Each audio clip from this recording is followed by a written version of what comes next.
fanaanka Soomaaliyeed ee Cali Bashiir Cali Dhaanto ayaa soo gaaray maanta magaalada Muqdisho isagoona bogaadiyay horumarka caasimadda Soomaaliya ay gaartay. Warbixintan waxaa mar kale inoo soo jeedinaysa wariyahana Xamdi Cabdullaahi Xuseen.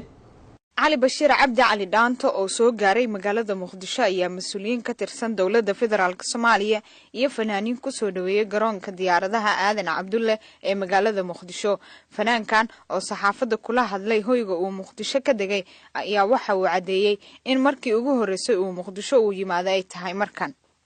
waxa farxad noo ah inaan ku soo dhaweeyno magaalada Muqdisho ee caasimadda Soomaaliyeed ku soo dhawow. aad baan idinku mahadcelinayaa dhamaantiin kooxaha fanka iyo dhamaan bahda saxaafadda waan idin mahadcelinayaa sida sharafta leh ee qoraxda noogu istaagteen maanta noogu maateen waa markii ugu horeysay run ahaantii dhagahaan iguma horreeynin iyo maqal ahaan laakiin isha waa markii ugu horeysay xamar imaado maanta magaalada gudaha wali uma sii galin laakiin aad bay u qurux badan tahay maasha Allah intaan la kulmay dadka iyo jidkaan soo marayay rajayna mahay ilaahayna ka sugumeynay inaanu balaayo aragno iyo waxa media ay dadka inta badan ay xumaanta jeclay ka baafinayaan runtii waxaan jecelahay inaan farxad la qaybsano ummadayada Soomaaliyeed iyo magaaladayada caasimadda ummadda Soomaaliyeed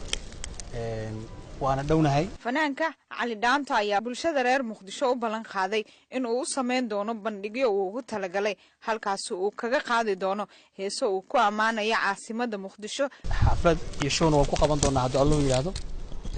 oo bisha 31 dhici doona haddii Allah yiraahdo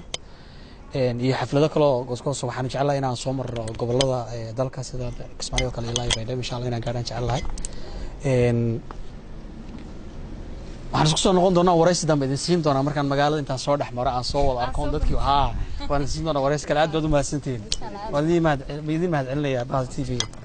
علي بشير عبد علي دانتو oo mudooyinka ugu dambeeyay ku noolay qurbaha ayaa kamid ahay fanaaniintii ka soo baxay jigjigo isagoona markan